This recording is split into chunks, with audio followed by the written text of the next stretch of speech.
I, Amanda, 32 years old, stood at the back of the elegant garden venue, my heart pounding against my ribs. 10 years of planning had led to this moment.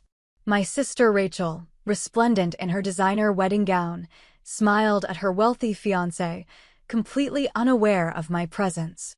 A decade ago, she'd stolen my inheritance, destroyed my reputation, and exiled me from my own family with calculated lies. The evidence folder felt heavy in my trembling hands. In seconds, I would walk down that aisle and expose every dark secret she'd buried. Her perfect day was about to become her worst nightmare. Before I dive into my story, where are you watching from today? Hit that like button and subscribe to follow my journey from rock bottom to sweet justice. Trust me, what happened next shocked everyone in that garden, and it will surprise you too. Growing up, Rachel and I were inseparable despite being 2 years apart. Our childhood in Massachusetts was idyllic. Weekends spent helping at our parents' furniture store, summer vacations at our lake house, and countless nights sharing secrets in our connected bedrooms.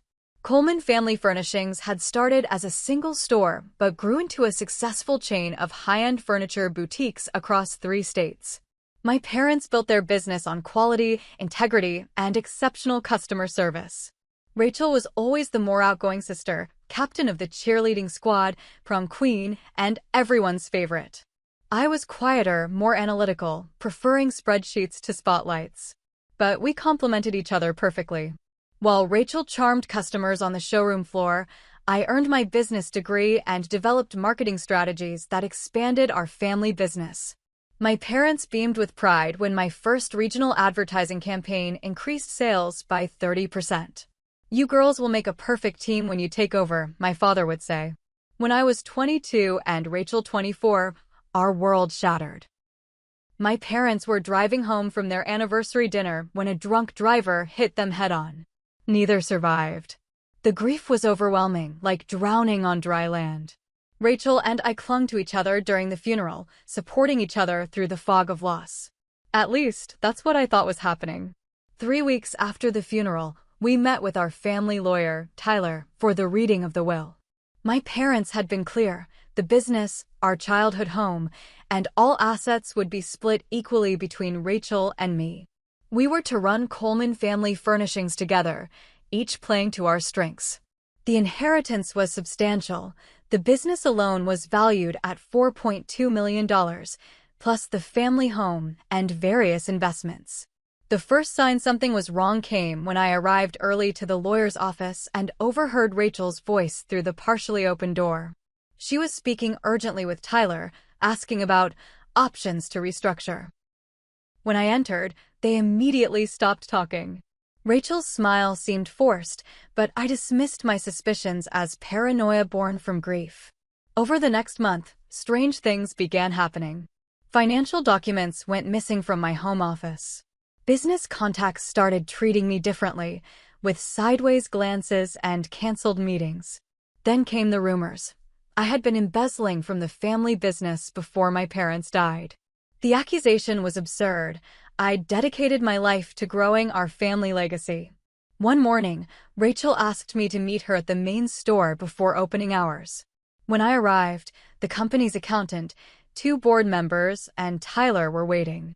On the conference table lay evidence of my supposed theft, doctored bank statements, forged signatures, and manipulated accounting records, all pointing to me siphoning nearly $200,000 over the previous year.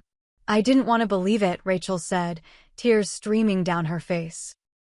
"But Mom suspected something before they died. That's why they changed the will." Tyler slid a document across the table, a revised will I'd never seen, dated just 2 weeks before my parents' accident, leaving everything to Rachel with a small monthly stipend for me until I demonstrated financial responsibility. The signature looked like my father's, but something felt off. When I protested, the accountant revealed more evidence of unauthorized transfers to an account in my name that I'd never seen before. Within days, my reputation was destroyed. Family friends crossed the street to avoid me. Business associates blocked my calls. Rachel played the role of heartbroken sister perfectly, telling everyone how devastated she was by my betrayal of our parents' trust. The bank accounts I had access to were frozen. My company credit cards were canceled. Even my key to the family home no longer worked when I returned one evening to find the locks changed. I confronted Rachel at her condo, demanding the truth. For a brief moment, her mask slipped. "You always were Dad's favorite," she hissed, her eyes cold. "Always the smart one, the responsible one. They were going to make you majority shareholder, did you know that? I found the draft paperwork. After all my years smiling and charming clients, while you hid in the back office with your precious spreadsheets." "The will is a forgery," I said, my voice shaking. "I'll fight this, Rachel. I'll get a lawyer, demand a handwriting analysis." Her laugh chilled me. "With what money? Your accounts are frozen. Nobody will hire you once I'm done spreading the word about your theft.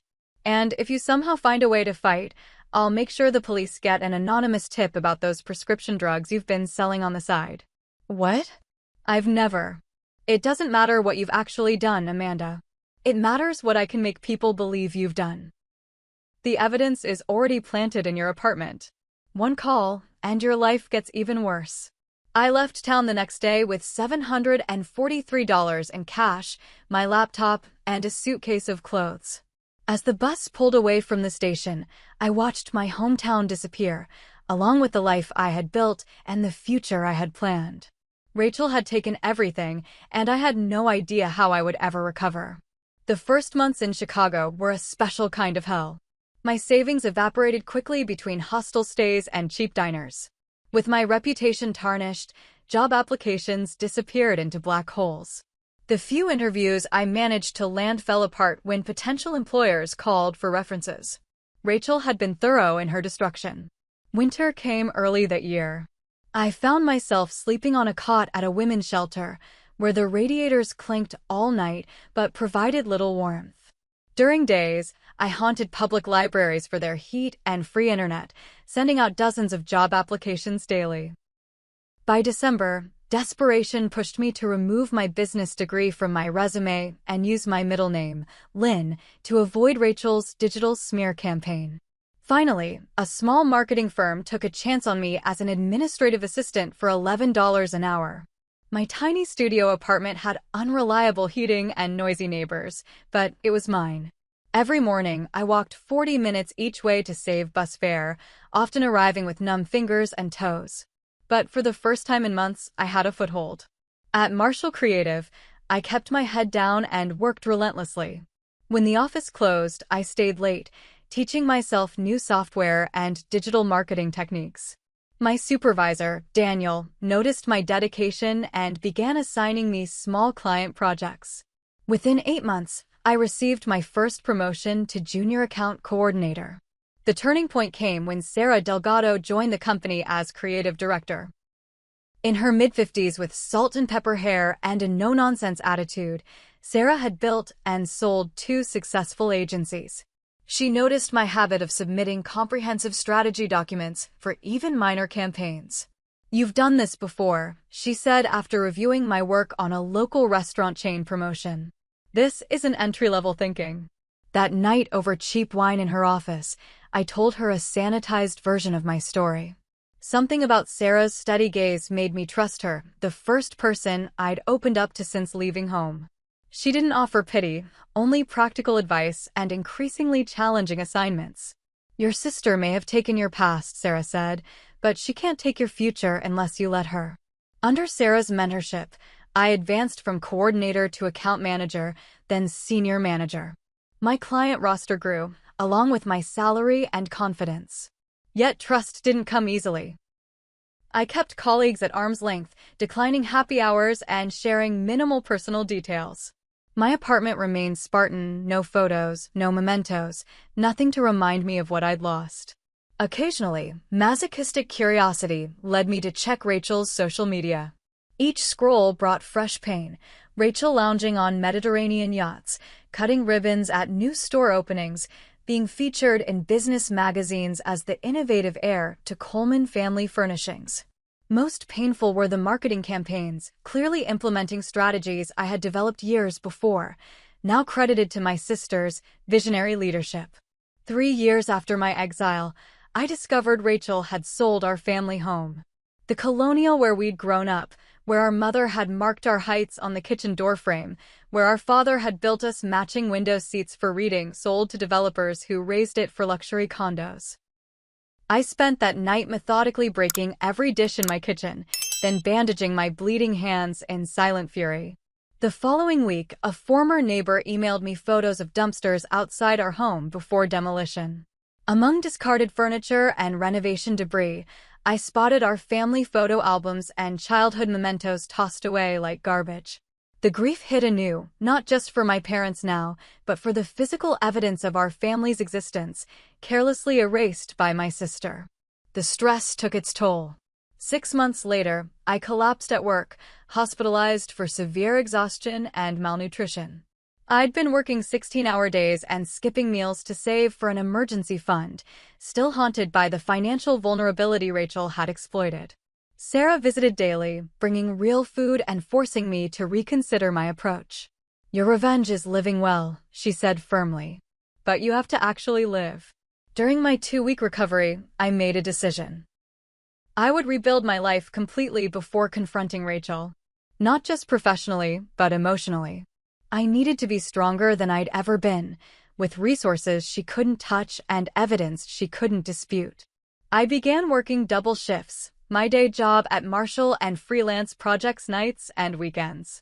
Every extra dollar went into a separate account under Lynn Coleman, my protective alter ego. I started investigating Rachel's business practices, carefully documenting irregularities I noticed in public financial disclosures and press releases. For years into my new life, I had risen to Director of Client Strategy at Marshall. My emergency fund contained $48,000. I had a small but loyal circle of friends. From the outside, Amanda Lynn Coleman appeared healed and whole. But beneath the surface, determination still burned. Rachel had taught me patience. I could wait for the perfect moment to balance the scales. By my 30th birthday, I had established myself as a respected marketing executive in Chicago. Marshall Creative had promoted me to vice president, and I'd moved to a comfortable downtown apartment with a view of Lake Michigan. My professional reputation, carefully built under Amanda Lynn, was spotless, with industry awards and a client waiting list. To colleagues and friends, I appeared successful and content, if somewhat private about my past. Fate intervened during an industry conference in Boston. At the hotel bar, I overheard a familiar laugh. Melanie Wilson, daughter of my parents' best friends and Rachel's former maid of honor. Instinctively, I angled away, but Melanie had already spotted me. Her cocktail glass froze halfway to her lips. "Amanda? Amanda Coleman? My God, we thought you were dead." The words hit like a physical blow. Dead? Melanie explained that Rachel had told everyone I died 3 years earlier. A drug overdose in some nameless city, the tragic end to my downward spiral after the embezzlement scandal. According to Rachel, she'd privately handled my cremation, too ashamed of my choices to hold a public service. This third betrayal, erasing not just my reputation and inheritance, but my very existence, ignited something cold and clarifying within me. Over drinks that became dinner, Melanie filled in the gaps of the past 8 years. Rachel had systematically rewritten our family history, positioning herself as the sole devoted daughter who had valiantly stepped up after tragedy. My marketing initiatives were now her visionary strategies. My close relationship with our father was recast as troubled and distant. Most disturbing was learning Rachel had told everyone I had stolen from our parents before their death, money they had allegedly planned to donate to the children's hospital that had treated Rachel for childhood leukemia, a disease she had never had. Something never felt right, Melanie admitted. Your parents adored you. The Amanda I knew would never have stolen from them, especially not from a hospital donation. Melanie became my first ally, discreetly connecting me with former employees who had questioned Rachel's version of events. One by one, I conducted careful interviews, building a clearer picture of my sister's empire of lies. 2 months later, Rachel's engagement announcement appeared in the Boston Globe. Rachel Coleman, CEO of Coleman Family Furnishings, to wed James Harrington, heir to Harrington Real Estate Development. The wedding was set for June 15th, exactly 10 years after I'd been forced to leave town. The timing felt significant. Perhaps even subconsciously, Rachel had chosen the anniversary of my exile for her triumph. It would be her perfect day, cementing her social position and business connections.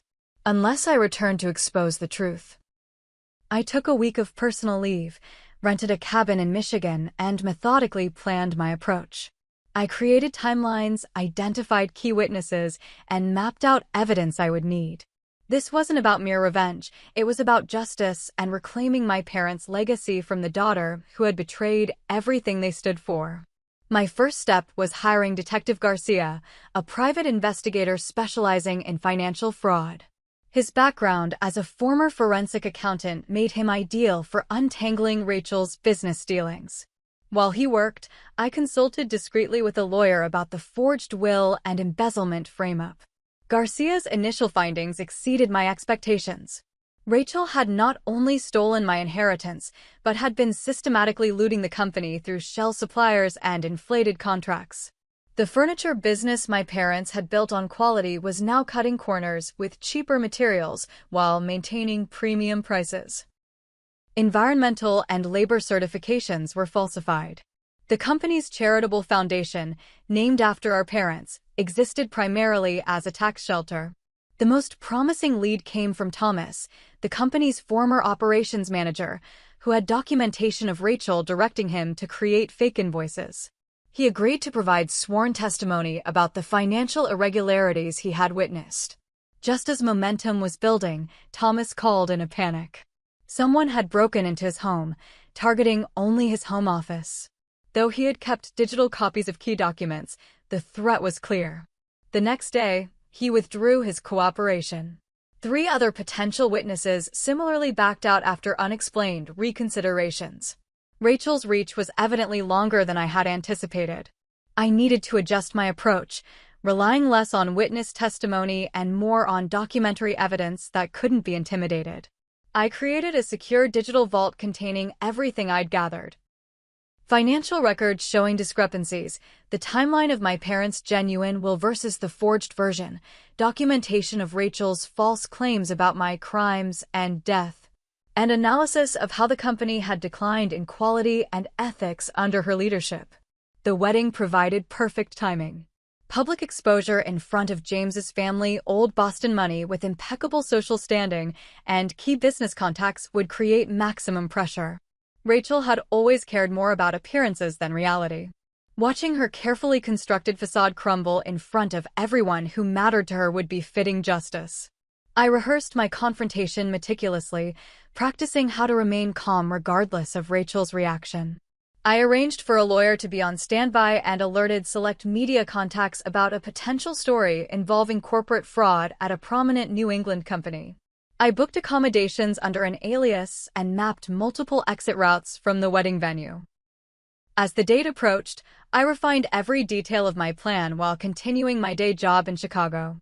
Colleagues noticed my distraction but attributed it to an intense new project. Only Sarah knew partial truth. "Just remember who you are now," she advised before I left. "Don't let her pull you back into who you were then." With a comprehensive dossier, legal representation, and unshakable resolve, I headed back to the hometown that had once discarded me. The sister who had stolen everything from me was about to learn that some debts can't be escaped. Returning to my hometown after 10 years felt surreal, like stepping into a familiar dream where everything is slightly off. New businesses occupied old storefronts. Traffic patterns had changed. Even the air smelled different, or perhaps that was just the absence of belonging. I checked into the Westridge Hotel under the name Lynn Marshall, paying cash and wearing a baseball cap and sunglasses in the lobby. My room on the 7th floor offered a view of downtown, including the flagship Coleman Family Furnishing store.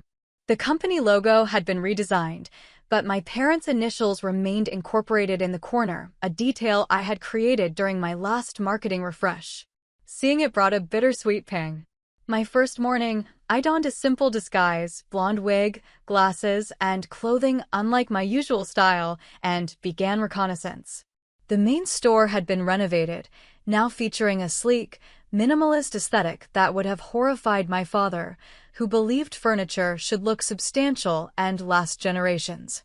Current inventory featured thin veneers over particle board, marked up to astronomical prices. I overheard a salesperson assuring a customer about sustainable sourcing, a claim Garcia's investigation had proven false. In the store's heritage corner, I froze. There, enlarged and beautifully framed, were my childhood photos with Rachel and our parents. A placard described founder Robert Coleman and his daughter Rachel, who now carries on his legacy of excellence. My mother was correctly identified, but I had been completely erased, or rather, Rachel had literally taken my place. In several photos, the girl clearly standing beside our father was me, not Rachel, who would have been away at summer camp when some were taken. This fourth betrayal, the theft of my very identity and childhood memories, sent me stumbling outside, gasping for air. For 10 minutes, I sat on a park bench, fighting nausea. Then cold determination replaced shock. I documented everything with discrete photos, adding to my evidence file. Over the next 3 days, I visited all 5 regional stores, documenting similar misrepresentations and collecting marketing materials claiming Rachel as the founder's only daughter. At the newest location, I encountered Barbara, a sales manager who had worked for my parents since the beginning. Though I avoided direct contact, overhearing her conversation with a customer revealed she was unhappy with recent company changes.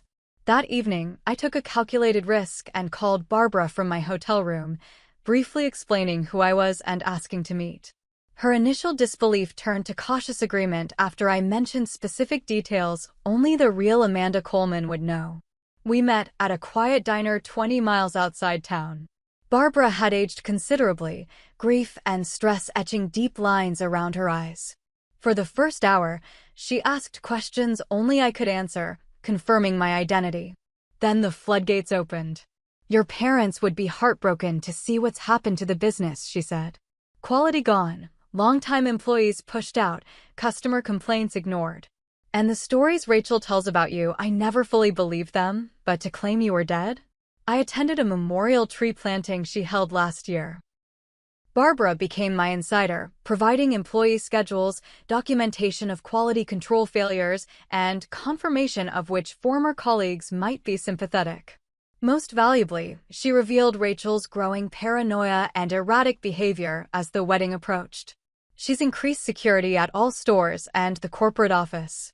Changed all the passwords last month. Seems jumpy, almost like she's afraid someone's watching her. Instinct told me Rachel somehow sensed my presence.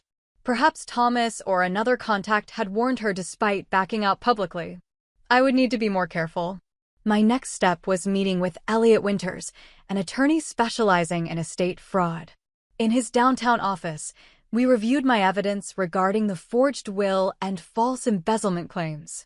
His whistle when viewing the complete file was gratifying. "This is extraordinarily thorough, Ms. Coleman. The statute of limitations hasn't expired on several of these offenses. You have a strong case for civil recovery and possibly criminal charges." While legal proceedings would take months or years, Winters confirmed that publicly exposing Rachel's fraud was both legally defensible and strategically sound. Truth is an absolute defense against defamation claims. As wedding preparations intensified around town, I maintained careful surveillance. From a coffee shop across from the Rosewood Estate and Gardens, I observed deliveries of flowers, catering equipment, and a custom dance floor.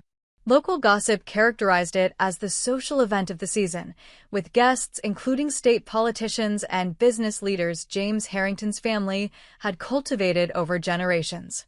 My most unexpected ally emerged 5 days before the wedding. Megan, Rachel's executive assistant, contacted me through Barbara. We met in the business center of my hotel, where she nervously slid a USB drive across the table. "I've worked for your sister for 3 years, she explained. At first, I admired her successful woman entrepreneur, charitable foundation, all of it. Then I started noticing discrepancies. Donations announced publicly that never appeared in the foundation accounts. Documents I was asked to backdate. The way she speaks to employees when clients aren't around. The drive contained internal emails, calendar entries, and financial records Megan had methodically collected for months. Most damning was a recent email exchange with the Harrington family lawyer regarding prenuptial agreement negotiations, where Rachel grossly misrepresented company assets and omitted significant liabilities. The final straw was finding out about you, Megan continued. I saw old company photos during archive digitization and asked about the second daughter. Rachel claimed her sister was a drug addict who died tragically.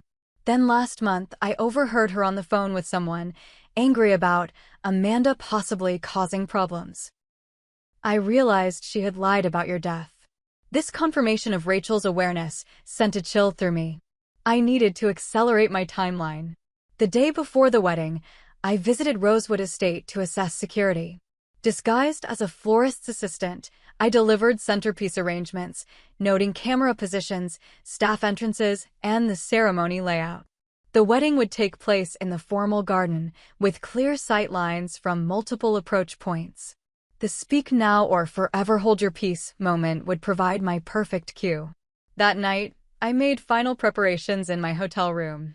Evidence portfolio organized. Outfit selected for maximum impact, professional but understated, nothing to distract from my words. Lawyer and media contacts on standby. I rehearsed my statement once more, timing each revelation for maximum effect. As midnight approached, I stood at my window looking toward the family business illuminated downtown. For a moment, doubt crept in. Was this elaborate confrontation truly necessary? Would it bring my parents back or restore the years I'd lost? Then I remembered my mother's voice. Always stand for what's right, Amanda, even when it's difficult. Especially when it's difficult. Tomorrow, Rachel would finally face the consequences of her actions. And I would reclaim my name, my history, and my parents' legacy. The morning of Rachel's wedding dawned clear and perfect, the kind of pristine June day that wedding planners dream about. From my hotel window, I watched the sun rise over my hometown, painting familiar buildings in golden light. The symbolism wasn't lost on me. After a decade of darkness, clarity was finally breaking through. I prepared methodically, approaching the day like the most important business presentation of my career. Shower. Light makeup. Hair styled simply but elegantly. I selected a navy blue dress, conservative, professional, with just enough formality for a wedding without appearing to be a celebration participant. The evidence portfolio went into a matching leather folder. Nothing flashy, nothing that would get me barred at first glance. As I dressed, memories of my parents flooded back. My father adjusting his tie in the mirror before important meetings, winking at me. Appearance matters, Panda, he'd say, using my childhood nickname, but substance matters more. My mother teaching Rachel and me to always look people in the eye when speaking truth. Their voices seemed almost present, strengthening my resolve. I took a final moment to center myself, closing my eyes and visualizing the day ahead. Not with anxiety, but with clarity of purpose. This wasn't about revenge anymore. It was about justice, truth, and honoring the legacy my parents had built. The Rosewood Estate and Gardens sat on 20 acres of meticulously landscaped grounds just outside town. In my youth, it had been a historical mansion open for tours. Now it operated exclusively as an elite wedding venue, hosting no more than 20 events per year at eye-watering prices. The colonial-style main house gleamed white against emerald lawns, while formal gardens featured stone pathways, fountains, and a pergola where ceremonies were held. I arrived at 2:15 p.m., purposely timing my entrance for midway through the ceremony scheduled for 2 o'clock. My rideshare dropped me at the main entrance, where a uniformed attendant checked guest names against an iPad list. Rather than attempting to bluff my way past, I walked confidently around the side of the property, where my earlier reconnaissance had revealed a service entrance used by catering staff. Slipping through a gate partially obscured by hydrangea bushes, I entered the grounds unnoticed. From the shelter of a decorative hedge, I observed the ceremony already in progress. 200 guests filled white chairs arranged in a semicircle around the pergola. Floral arrangements in blush and cream adorned every surface. A string quartet played softly. I recognized familiar faces, family friends, business associates, former neighbors, all believing they were celebrating Rachel's happiness while mourning my fabricated demise. Near the front sat the Wilsons, my parents' best friends, who had been like second parents to me. Mr. Wilson's arm rested protectively around his wife's shoulders. The sight of them brought an unexpected lump to my throat. At precisely 2:25 p.m., a murmur rippled through the crowd as Rachel appeared at the garden path entrance. Her gown was predictably extravagant, a custom designer creation with a cathedral train and delicate beadwork that must have cost more than most people's cars. James awaited at the pergola, tall and classically handsome in his tuxedo, the very image of old-money New England pedigree. Seeing my sister in person after 10 years hit harder than anticipated. Despite everything, a flicker of our shared childhood surfaced, Rachel teaching me to ride a bike, braiding my hair before school, the secret language we'd invented as girls. For a fleeting moment, I mourned the relationship that could have been, had greed and jealousy not poisoned her heart. The minister began the traditional ceremony as Rachel reached the pergola. I positioned myself strategically behind a decorative column, close enough to make a timely entrance, but hidden from general view. From my Bluetooth earpiece, I confirmed my lawyer was parked nearby, ready with documents should they be needed. A carefully selected journalist waited on standby for my text signal. The ceremony progressed through readings and music. James's voice carried clearly as he recited personalized vows about honesty, partnership, and building a future on truth. The irony wasn't lost on me, knowing what Rachel had concealed from her soon-to-be husband. From my position, I could observe Rachel's expression radiant, triumphant, without a trace of the guilt or regret a normal person might feel after destroying a sibling's life and lying about their death. This was the face of someone who believed they had gotten away with everything. Someone who thought they had won. A text vibrated on my phone. Barbara confirming her position near the back row, ready to corroborate my claims if needed. Megan's message followed, in position by the rose garden. Files ready. My allies were in place. As the ceremony approached its climax, I mentally rehearsed my entrance and opening statement once more.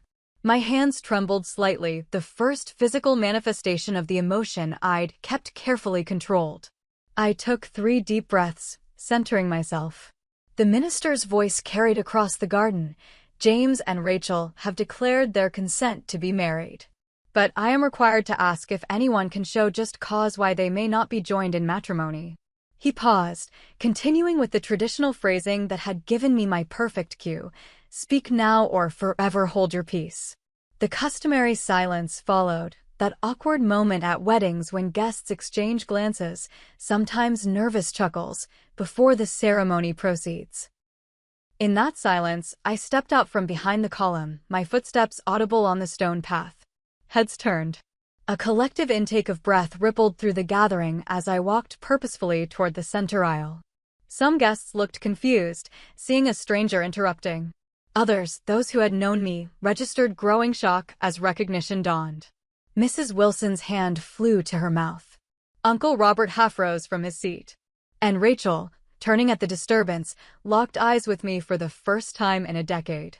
The blood drained from her face so rapidly I thought she might faint. James reached out to steady her, confusion evident in his expression. The minister faltered mid-sentence, looking uncertainly between us. I paused at the head of the aisle, portfolio in hand, and allowed the moment to stretch, let the reality of my existence sink in for everyone who had been told I was dead. Let Rachel feel the ground crumbling beneath her carefully constructed world. Then I took one more step forward, ready to speak my truth after 10 years of silence. "Hello, Rachel," I said, my voice carrying clearly through the stunned silence. "It's been a long time." The garden froze in a tableau of shock. Rachel's mouth opened and closed wordlessly, her knuckles white against her bouquet. James looked between us in confusion. "I apologize for interrupting," I continued calmly, addressing the guests. "For those who don't know me, I'm Amanda Coleman, Rachel's sister.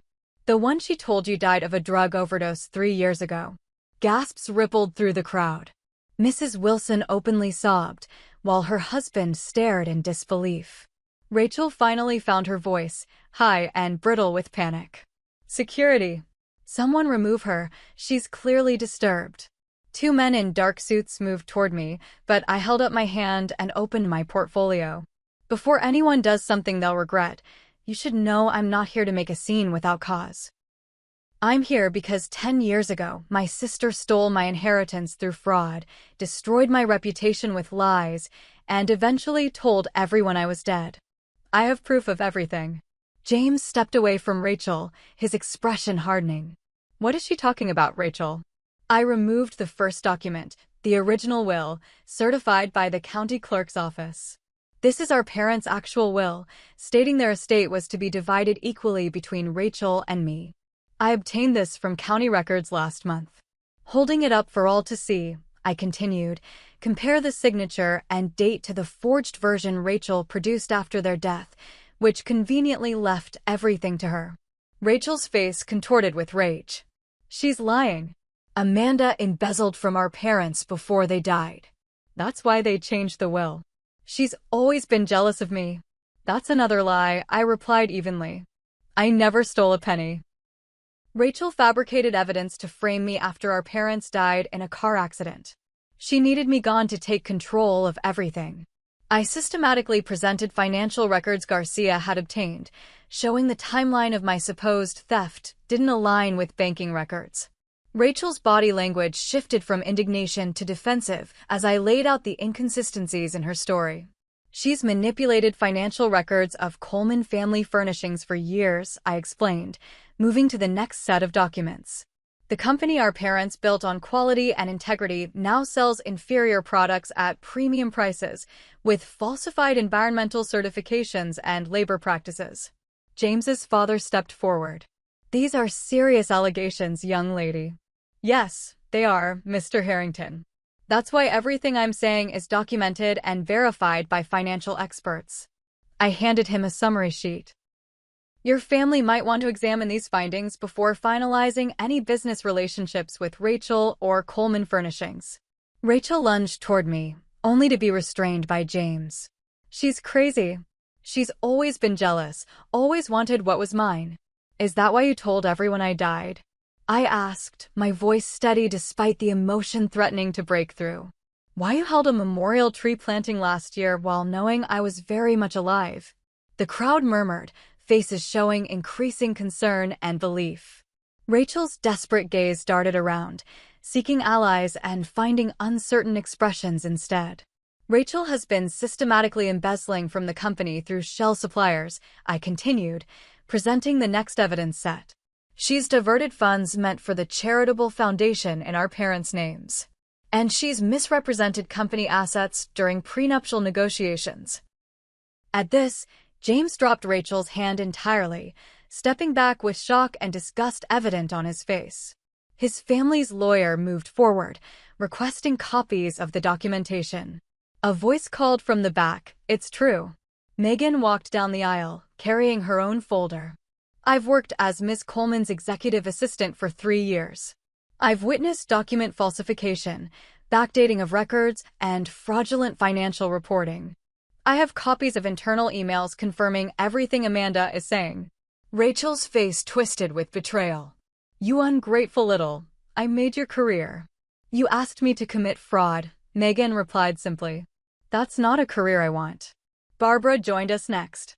"I've worked for Coleman Furnishings for 27 years. Robert and Elizabeth Coleman built that business on honesty. What's happening now would break their hearts." The momentum had clearly shifted. Guests whispered among themselves, some openly staring at Rachel with newfound suspicion. The perfect society wedding was disintegrating before her eyes. I reached the final piece of evidence, the most personally painful but necessary. Rachel didn't just steal the business. She erased me from our family history.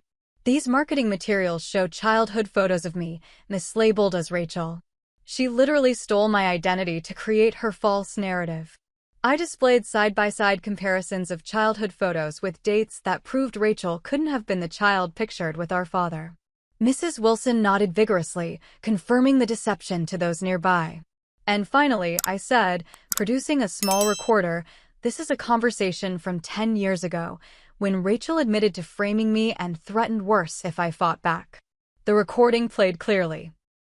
Rachel's voice threatening to plant drugs in my apartment, admitting to forging the will, gloating about how easily she had turned everyone against me. The younger Rachel's voice, cruel and calculating, echoed through the garden where her older self now stood in her wedding gown, exposed before everyone who mattered in her world. James looked at his fiancée with undisguised revulsion. "The wedding is off," he said flatly. Turning to the guests, he raised his voice. "Ladies and gentlemen, I apologize, but there will be no wedding today." Rachel screamed, lunging toward me again. "You ruined everything. This was my day. Mine." Security intervened this time, but to restrain Rachel, not me. Her carefully styled hair came loose in the struggle, makeup smearing with angry tears. "You did this to yourself," I replied, maintaining my composure. "Every lie, every betrayal, every manipulation, those were your choices." Mr. Harrington spoke up, addressing the shocked assembly. "I believe we all need time to process these serious allegations. Our family will be investigating these claims thoroughly." To me, he added, "Ms. Coleman, we would appreciate copies of all documentation for our attorneys." As Rachel was escorted away, still shouting threats and accusations, the wedding guests began to disperse in stunned groups. Some approached me, former family friends expressing shock and remorse for believing the lies. Others avoided eye contact, perhaps ashamed of their role in accepting Rachel's version without question.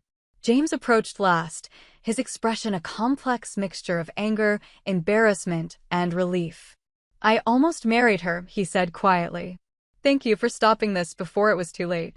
As the garden emptied, I stood alone under the flower-adorned pergola where justice had finally been served.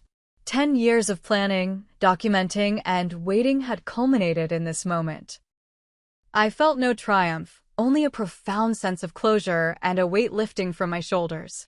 Rachel's perfect day had indeed become her worst nightmare. But more importantly, the truth my parents had always valued had finally prevailed. The hours following the wedding confrontation passed in a blur of statements, document exchanges, and conversations with long-lost connections. As the elaborate flower arrangements wilted in the June heat, I sat in a private room at Rosewood Estate, methodically sharing evidence with the Harrington family's legal team. Their faces grew increasingly grave as they reviewed the extent of Rachel's deceptions. "Miss Coleman," the lead attorney said finally, "the Harringtons wish to express their deepest regrets. Had they known about these matters earlier, the engagement would never have progressed this far." Outside, news of the dramatic wedding interruption spread rapidly through town. My phone buzzed constantly with messages from former friends and acquaintances, expressions of shock and belated support mixing with awkward apologies. The journalist I'd contacted was already preparing a carefully researched piece on the decade-long fraud, ensuring the story would be told accurately rather than through gossip. As evening approached, I stepped outside for air and found Mrs. Wilson waiting. Without words, she pulled me into a fierce embrace, her tears soaking my shoulder. "We thought we'd lost you forever," she whispered. "Robert and Elizabeth would be so proud of your courage today." That night, back in my hotel room, I allowed myself to truly feel everything I'd suppressed during the confrontation. The vindication. The grief for lost years. The bittersweet victory that couldn't restore what mattered most, my parents' presence. I cried until exhaustion claimed me, a decade of emotion finally finding release. The following morning brought practical matters. James Harrington requested a meeting at his family's office, where he personally apologized for his unwitting role in Rachel's schemes. "My family's investigators have confirmed your financial evidence," he said. "We've frozen all joint accounts and investments with Rachel pending full investigation. More importantly, we've spoken with the district attorney about the will forgery and fraud allegations." He hesitated, then added, "I should have seen the signs." There were inconsistencies in her stories, moments when things didn't quite add up. I ignored them because I wanted to believe in the woman I thought I was marrying. Rachel's public unraveling continued throughout the week. The Boston Globe ran a front-page story on the wedding drama and underlying fraud allegations. Former business associates scrambled to distance themselves. The company board called an emergency meeting to discuss leadership changes and potential liability. Tyler, the family lawyer who had participated in Rachel's scheme, abruptly resigned from his firm and left town as evidence of his complicity emerged. The State Bar Association opened an ethics investigation into his conduct. 10 days after the wedding confrontation, I met with the Coleman Family Furnishings Board of Directors. With Garcia's meticulous financial evidence and Megan's insider testimony, they had little choice but to acknowledge the extent of Rachel's mismanagement and fraud. The company's reputation has been severely damaged, the chairman admitted. We need to take immediate corrective action. By month's end, Rachel faced multiple legal challenges, civil suits from James's family for misrepresentation during prenuptial negotiations, potential criminal charges for the forged will and financial fraud, and a board vote removing her as CEO of Coleman Furnishings. The carefully constructed kingdom she had built on lies was crumbling foundation by foundation. My own path forward clarified when the family lawyer's successor located my parents' genuine original will in a forgotten safe deposit box. With unimpeachable evidence of the forgery, the probate court agreed to rehear the estate case. After expedited proceedings, the judge invalidated Rachel's fraudulent will and restored my rightful inheritance, 50% ownership of the family business and assets. Rachel, facing mounting legal problems, attempted one final counterattack through high-priced attorneys, claiming emotional distress and defamation. The effort collapsed when her lawyers, confronted with the overwhelming evidence against their client, withdrew from the case rather than risk their professional reputations. In a private mediation session, Rachel finally faced me across a conference table, her designer clothes replaced by a simple suit, her expression haunted. The confident, manipulative sister was gone, replaced by someone who realized, too late, the consequences of her actions. "What do you want from me?" she asked hollowly. "You've taken everything." "I didn't take anything," I replied calmly. "I reclaimed what was rightfully mine, what you stole through lies and forgery." "There's a difference." The settlement negotiations were straightforward. Rachel would surrender her remaining company shares and face the legal consequences of her actions. In return, I would not press additional charges beyond those already filed by authorities and the Harrington family. "Why aren't you pushing for maximum punishment?" my lawyer asked privately. "After what she did, you could demand much more." I considered the question carefully. This was never about destroying Rachel. It was about restoring the truth and my parents' legacy. Justice doesn't require vengeance. My return to the family home, the corporate headquarters Rachel had maintained as her personal residence, was bittersweet. The furniture and decor had changed, but the bones of the house remained. In the back of a storage closet, I discovered a box Rachel had missed during her purge of family mementos. Containing photo albums, my father's favorite fishing hat, and my mother's handwritten recipe book.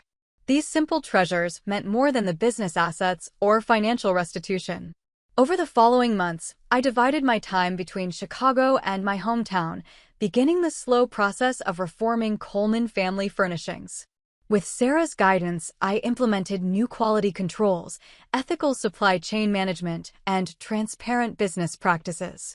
Longtime employees like Barbara were promoted to leadership positions, bringing back the values my parents had established. The most difficult decision was determining my own role. After much consideration, I chose not to serve as CEO, instead creating a leadership structure that would honor my parents while looking forward rather than back. I would guide strategy and values while hiring experienced management for day-to-day operations. "Your parents built this business to provide quality and value," Sarah reminded me during a planning session. "The best revenge isn't punishing Rachel, it's rebuilding what she damaged and making it better than before." 1 year after the wedding confrontation, I stood in the newly renovated flagship store. The heritage wall now accurately depicted our family history, including both daughters and the true story of the company's founding and growth. Customer satisfaction ratings had rebounded. The charitable foundation, restructured and properly funded, supported genuine community needs. Rachel's legal consequences proved significant but not devastating. The court sentenced her to probation and community service rather than imprisonment, acknowledging her cooperation in ongoing fraud investigations. Last I heard, she had moved to Arizona, working in retail management under her married name from a brief early relationship. We would likely never speak again, but I had made peace with that reality. The scales of karma had balanced, not through my efforts alone, but through the natural consequences of actions built on deception. Rachel's house of cards had fallen not because I blew it down, but because it lacked the foundation of truth. As for me, I had reclaimed not just my inheritance and reputation, but something more valuable, my identity and the certainty that I had honored my parents' memory by standing for truth, even when it was difficult. Especially when it was difficult. What would you do if someone you trusted completely betrayed you? Would you seek immediate revenge, or would you have the patience to wait for the perfect moment of justice? Comment below with your thoughts. And if you found my story meaningful, please like, subscribe, and share to help others facing similar challenges. Remember that sometimes the longest roads lead to the most satisfying destinations. Thank you for joining me on this journey from betrayal to vindication. I'm grateful for each of you.